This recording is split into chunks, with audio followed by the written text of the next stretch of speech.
Ձեռք բերեք իտալական եւ իսպանական նորաբոճ սալիկների նշված տեսականին իդեալ համակարգից ամանորյա հատուկ գներով։ 1 քառակուսի մետրը սկսած ընդամենը 3900 դրամից։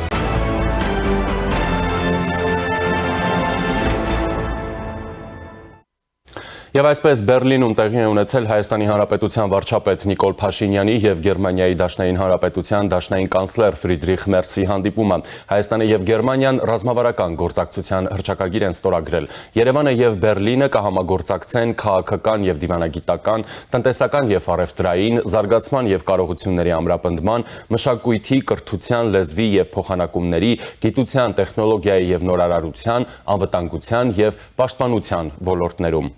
Մինչ այս կարևոր արձանագրումներին առավել մանրամասն անդրադառնալը այժմ կմիանանք Գերմանիա, որտեղ աշխատում է իմ գործընկեր Սիրանուշ Պապյանը եւ վարչապետի այցի այսօրվա օրակարգի մանրամասներին կտեղեկանանք։ Սիրանուշ,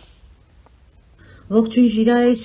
ինչպես նշեցի, շարունակվում է վարչապետ Նիկոլ Փաշինյանի գլխավորած պատվիրակության պաշտոնական այցը Գերմանիայի Դաշնային Հանրապետություն, այսօր Բերլինում կամփոփվի նրա այցը, ապա նա կմեկնի Համբուրգ, որտեղ մի շարք կարևոր այսպես հանդիպումներ կունենա, մասնավորապես 3, գիտեք, Գերմանիայի եւ Հայաստանի միջև երկկողմ գործընկերության ռազմավարական օրակարգի վերաբերյալ համատեղ հռչակագրի ստորագրման արարողություն տեղի ունեցավ, որից հետո վարչապետ Փաշինյանը հանդիպում ունեցավ գործարար համայնքի հետ, ներկայացնելով Հայաստանում իրականացվող բիզնես միջավայրի համար ուրեմն կարևոր բարեփոխումները, այն հնարավորությունները, որոնք ուրեմն ըստ էության ստեղծվում են Հայաստանում ներդրումների համար, արդեն իսկ այսօր վարչապետը շրջայց կկատարի Յուրիև Campus Berlin գիտական եւ գիտատեխնոլոգիական կենտրոնում, որից հետո կմեկնի Կոնրադ Ադենաուեր հիմնադրամ, ապա ուրեմն համատեղ հանդիպում է նախատեսված Հայաստանում գործող գերմանական հիմնադրամների, ուղեղային կենտրոնների եւ լրագրողների հետ, այնուհետեւ վարչապետը կմեկնի Համբուրգ, Համբուրգյան օրակարգը նույնպես բավականին խիտ է, վարչապետը կմեկնի նախ Համբուրգի առևտրի պալատ, այնուհետև հանդիպում կունենա առևտրի պալատի գործարարների հետ կլոր սեղանի ձևաչափով, այնուհետև հանդիպում տեղի կունենա Համբուրգում գերմանահայ համայնքի հետ, որից հետո կավարտվի ըստ էության վարչապետի Գերմանիա այցը։ Ժիրայր։ Շնորհակալություն Սիրանուշ, մենք հետևում ենք այցին եւ քեզանից օրվա ընթացքում ակնկալելու ենք նոր մանրամասներ։ Շարունակեմ, Հայաստանի վարչապետը եւ Գերմանիայի կանցլերը վերահաստատել են Հայաստանի ու Գերմանիայի միջև ձևավորված բազմամյա բարեկամական եւ գործընկերային հարաբերությունները, ընդգծելով փոխադարձ վստահության, ընդհանուր արժեքների եւ շահերի վրա հիմնված համագործակցության շարունակական խորացման պատրաստակամությունը։ Վարչապետ Փաշինյանը եւ դաշնային կանցլեր Մերցը կարևորել են վերջին շրջանում արձանագրված առևտրաշրջանառության ծավալների աճը, հույս հայտնելով, որ այն կշարունակի զարգանալ ավելի դինամիկ եւ առաջընթաց տեմպերով։ Հանդիպմանը կողմերն անդրադարձել են Հայաստան-Եվրամիություն գործընկերության ռազմավարական օրակարգին, ընդգծելով քաղաքական երկխոսության զարգացման, անվտանգային համագործակցության, կիբերսպառնալիքների եւ ապատեղեկատվության դեմ պայքարի, նաեւ տնտեսական, մշակութային ու գիտական համագործակցության խորացման կարեւորությունը։ Գերմանական կողմը ողջունել է Հայաստանի, Եվրոպական միության եւ ժողովրդավարական պետությունների լայն ընտանիքի հետ կապերի ամրապնդումը։ Դաշնային կանցլեր Մերցը կարևորել է Հայաստան-Ադրբեջան հարաբերությունների կարգավորման գործընթացի վերջին դրական զարգացումները, որպես տարածաշրջանում կայուն խաղաղության հաստատման կարևոր քայլ։ Ընդգծվել է, որ դրանց հաջողված առաջընթացը նաև Հայաստանի եւ Թուրքիայի միջև հարաբերությունների լիակատար կարգավորումը նոր հնարավորություններ են բացում խաղաղ եւ բարգավաճ հարավային Կովկասի համար։ Քննարկում է ծավալվել ինչպես երկկողմ համագործակցության, այնպես էլ տարածաշրջանային անվտանգային մարտահրավերների ու հեռանկարային օրակարգի շուրջ։ Այնուհետև Հայաստանի վարչապետ Նիկոլ Փաշինյանը եւ Գերմանիայի դաշնային կանցլեր Ֆրիդրիխ Մերցը ԶԼՄ ներկայացուցիչների համար հանդես են եկել հայտարարություններով։ Մերցը հիշատակելով Գերմանիայի եւ Հայաստանի միջև ստորագրված գործընկերության ռազմավարական օրակարգի հռչակագիրը, նշել է, որ երկու երկրները աշխատում են բոլոր ոլորտներում։ Ինտենսիվացրել ենք նաեւ մեր հարաբերությունները տնտեսական ոլորտում, գերմանական ընկերությունները մեծացնում են իրենց հետաքրքրությունը Հայաստանի նկատմամբ, քանի որ տարածաշրջանը եւ Հայաստանը կարևոր են Ասիայի եւ Եվրոպայի միջև որպես հանգուցային կետ։ եւ մեր ներուժը պետք է մեր երկրների միջև օգտագործենք, այդ բանի համար անհրաժեշտ են շրջանակային պայմաններ եւ խաղաղություն, իրավական պետություն, ազատ մրցակցություն։ Փաշինյանն էլ այցը պատմական է որակել, քանի որ Հայաստանի եւ Գերմանիայի միջև հարաբերությունները թևակողում են ռազմավարական գործընկերության փուլ։ Դաշնային կանցլերի հետ քննարկեցինք մեր երկրների միջև առևտրատնտեսական հարաբերությունների ընդլայնման ուղղությամբ ձեռնարկվող համատեղ քայլերը։ Գերմանիան Հայաստանի հիմնական առևտրային գործընկերներից է Եվրոպական միությունում, առաջինը, եւ մենք շահագրգռված ենք փոխշահավետ տնտեսական համագործակցության հետագա խորացմամբ, ասել է Փաշինյանը։ Իմ այցի օրակարգում կարևոր տեղ է հատկացված տնտեսական կապերի ստեղծմանը եւ ամրապնդմանը։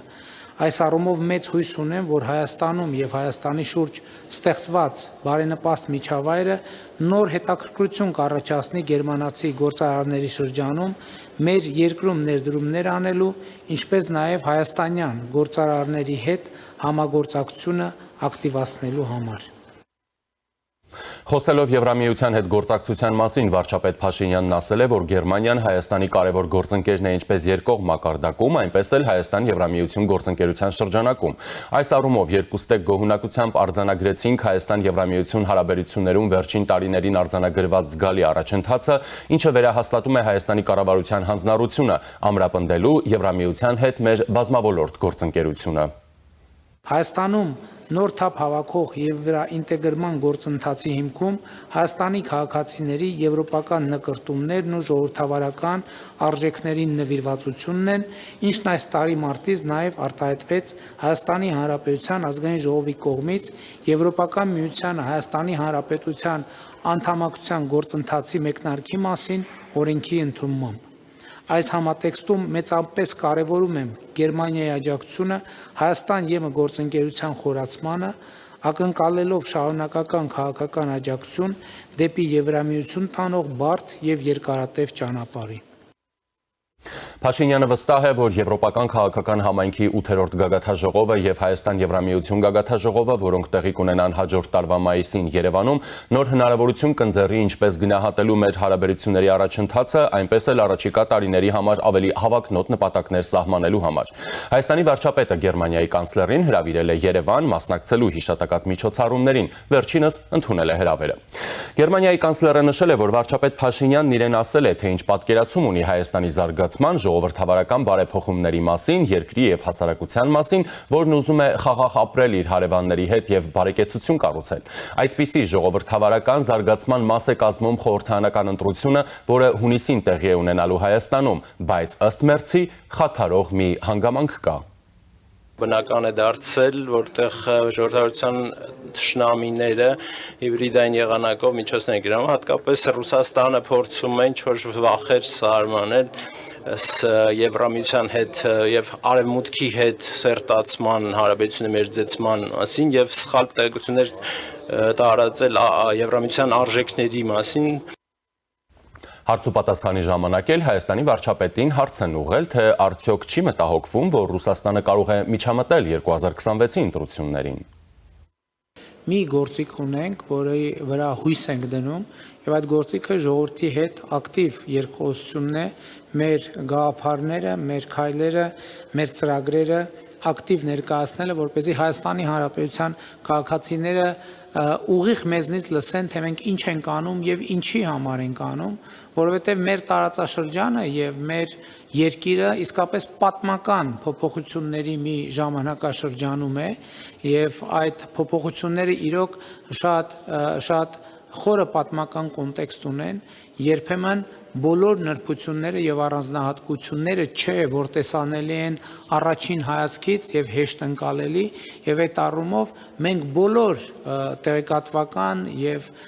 այլ կարգի սպառնալիքների հանդիման առաջին գործիքը համարում ենք ժողովրդավարական դիմադրողականության բարձրացումը, իսկ դրա համար մենք մի հուսալի միջոց գիտենք, դա մեր ժողովրդի հետ ակտիվ երկխոսությունն է, ակտիվ խոսակցությունը, ակտիվ շփումը եւ զանգվածային լրատվության միջոցներով, եւ սոցիալական ցանցերով, եւ նաեւ անմիջական շփումներով, որը մենք պարբերաբար ունենք մեր ժողովրդի հետ, եւ իհարկե առաջիկա շրջանում այդ նույն տեմպով եւ նույն մեթոդներով մենք կշարունակենք ակտիվ երկխոսությունը Հայաստանի Հանրապետության քաղաքացիների եւ նաեւ միջազգային հանրության հետ։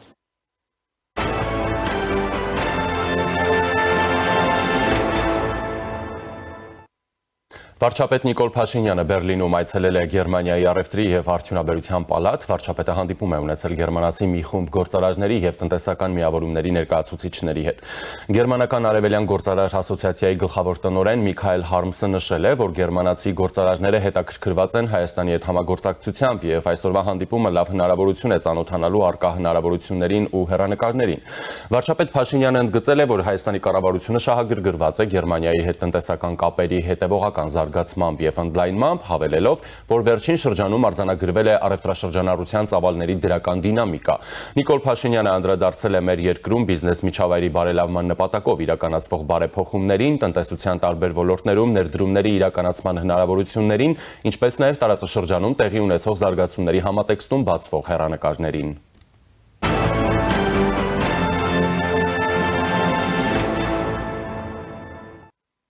Հետո վարչապետ Փաշինյանը Գերմանիա կատարած պաշտոնական այցի շրջանակում Բերլինում այցելել է արտաքին հարաբերությունների գերմանական ընկերակցություն։ Փաշինյանը խոսել է օգոստոսի 8-ին Վաշինգտոնում ստորագրած փաստաթղթերի մասին ու հայտարարել, խաղաղություն է հաստատվել Հայաստանի եւ Ադրբեջանի միջև։ Մենք պարտավորվեցինք նաեւ ճանապարհ հարթել մեր երկու երկրների միջև թշնամանքի գլուխը փակելու համար։ Մենք վճռականորեն մերժում եւ բացառում ենք վրեժխնդրության ցանկացած փորձ հիմա եւ ապագայում։ Վաշինգտոնում ձեռք բերված կարևորագույն առաջընթացներից մեկը երկու երկրների միջև հաղորդակցությունների բացման համաձայնագիրն է ներպետական, երկկողմ եւ միջազգային տրանսպորտի համար պետությունների ինքնիշխանության, տարածքային ամբողջականության եւ իրավազորության նկատմամբ հարգանքի հիման վրա։ Այս ջանքերը պետք է ներառեն Ադրբեջանի Հանրապետության հիմնական մասի եւ Նախիջևանի ինքնավար հանրապետության միջև անխոչնդոտ կապը Հայաստանի Հանրապետության տարածքով, փոխադարձ օգուտներ բերելով Հայաստանի Հանրապետության միջազգային ու ներպետական կապի համար։ Փաշինյանը անդրադարձել է նաեւ TRIP նախագծին, ասելով, որ այժմ մեր ամերիկացի գործընկերների հետ ինտենսիվ բանակցություններ ենք վարում միջազգային խաղաղության եւ բարգավաճման Թրամփի ուղի կապի նախագծի իրականացման ընդհանուր պայմանների շուրջ։ Խոսելով Թուրքիայի հետ կարգավորման գործընթացից, Փաշինյանը նկատել է, որ գործնականում մենք շատ ակտիվ բանակցություններ եւ հարաբերություններ ենք պահպանում պաշտոնական Անկարայի հետ, նույնիսկ դե յուրե դիվանագիտական հարաբերությունների բացակայության պայմաններում։ Եվ ես հույս ունեմ, որ Թուրքիան կկայացնի երկար սպասված քաղաքական որոշումը բացելու Հայաստանի հետ սահմանն ու հաստատելու դիվանագիտական հարաբերություններ։ Վարչապետը անդրադարձել է նաև Հայաստանի Եվրամիությանը հնարավոր անդամակցությանը։ Այս տարվա մարտին Հայաստանի ազգային ժողովը ընդունեց Եվրոպական միությանը Հայաստանի անդամակցության գործընթացը սկսելու մասին օրենքը։ Շատերը հարցնում են, թե երբ է Հայաստանը դառնալու Եվրամիության անդամ եւ որքանով է իրատեսական այս նպատակը։ Եվրամիությանը Հայաստանի անդամակցության գործընթացը սկսելու մասին օրենքը առաջին հերթին մեզ համար խթան է հետևողականորեն իրականացնելու ժողովրդավարական բարեփոխումներ։ Մեր նպատակն է ինստիտուցիոնալ եւ բովանդակային առումով համապատասխանել Եվրամիության չափանիշներին, քանի որ առանց նման համապատասխանության Եվրամիության անդամակցությունը անհնար է։ Երբ Հայաստանը օբյեկտիվորեն համապատասխանի այս եվրոպական չափանիշներին, մեր առջև կբացվի երկու ճանապարհ՝ կամ մեզ կընդունեն որպես Եվրոպական միության անդամ պետություն, կամ ոչ։ Իհարկե, մեր նախընտրելի սցենարը առաջինն է։ Նույնիսկ եթե անդամակցությունը տեղի չունենա, մենք հասած կլինենք կարևոր հանգրվանի։ Հայաստանը կլինի մի երկիր, որը կհամապատասխանի ամենաառաջադեմ ժամանակակից չափանիշներին։ Եվրոպական միության չափանիշներին համապատասխանելու մեր ձգտումը պայմանավորված չէ աշխարհաքաղաքականությամբ, այլ ժողովրդավարական ընտրությամբ, ասել է Փաշինյանը։ Եվ այժմ զրուցելու եմ քաղաքագետ, անվտանգային քաղաքականության հետազոտական կենտրոնի փորձագետ Ռոբերտ Ղևոնդյանի հետ։ Ողջույն, պարոն Ղևոնդյան, շնորհակալություն։ Պարոն Ղևոնդյան, եւ այսպես արդեն կարող ենք ավելի առարկայական խոսել, փաստաթղթեր ստորագրվեցին, ռազմավարական գործակցության օրակարգ հռչակվեց Հայաստանի եւ Գերմանիայի միջև։ Ավելի լայն իմաստով ինչ է այն իրենից ենթադրում, որքան է նման այլ ռազմավարական փաստաթղթերին, որոնք Հայաստանը վերջին շրջանում բավականին ինտենսիվ ստորագրում է տարբեր երկրների հետ, եւ ինչ են սրանից քաղում, հա, ինչ հարաբերությունների մակարդակ են ձևավորում Երևանը եւ Բերլինը։ Ինչպես նախորդին կանխատեսել էինք, սա զարգացումն է Հայաստան Եվրամիություն ռազմավարական համագործակցության վերջին փաստաթղթի, որը ստորագրվեց օրեր առաջ եւ կարելի է էլի շարունակել կանխատեսումները առայն որ ոչ միայն Գերմանիայի հետ, այլև հետագայում Եվրամիության այլ երկրների հետ եւս կլինեն նմանատիպ փաստաթղթերի ստորագրումներ։ Տեսնում ենք, որ տարբեր բաժիններ ունի ռազմավարական փաստաթուղթը եւ այդ բաժիններով համագործակցությունը Հայաստանի համար հնարավորությունների դուռ է բացում դեպի ոչ միայն Գերմանիա, այլև ընդհանրապես տարածաշրջան Եվրամիություն։ Այո, իսկապես ես պետք է համաձայնեմ Գերմանիայի կանցլերի հետ, որ կան այնուամենայնիվ ուժեր, պետություններ, որոնցից գլխավորներից մեկը Ռուսաստանն է, որոնք այնքան էլ ուրախ չեն նրանով ինչ տեղի է ունենում, բայց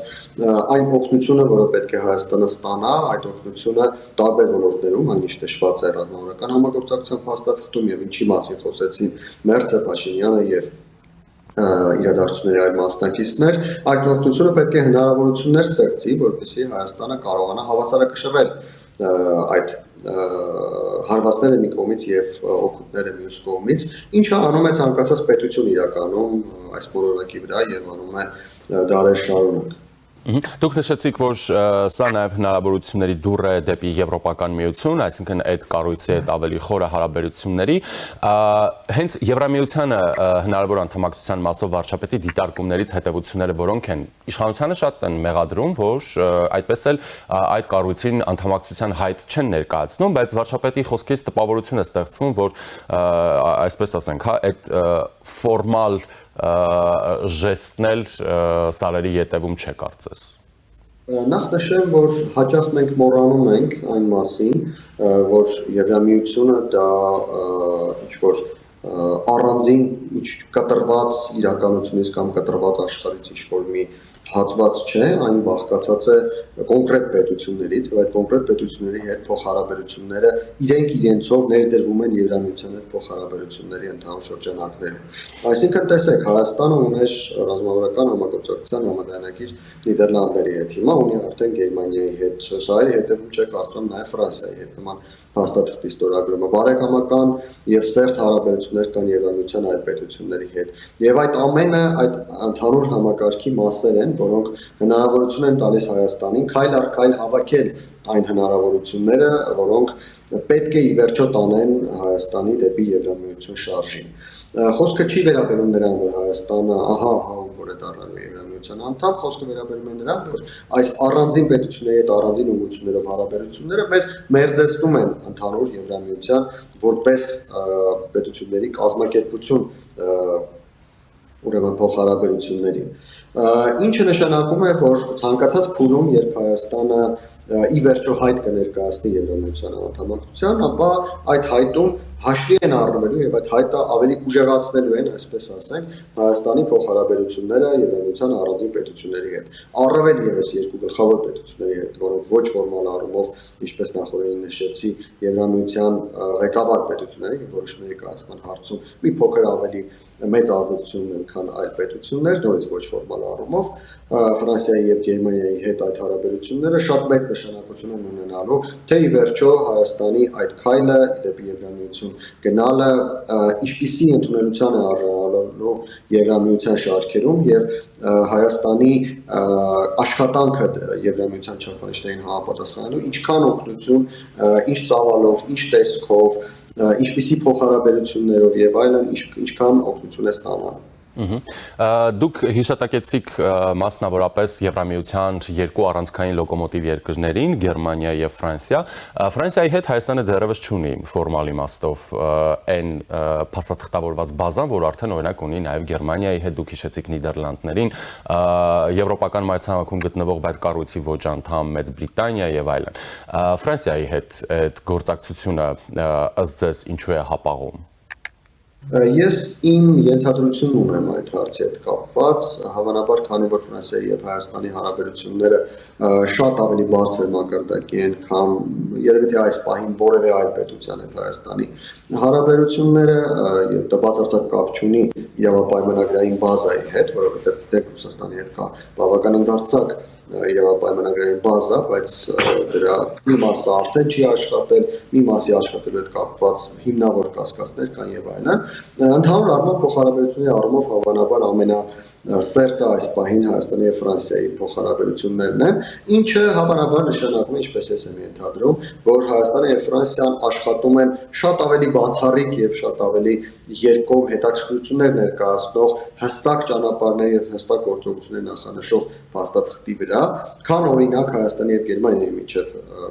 ստորագրված այս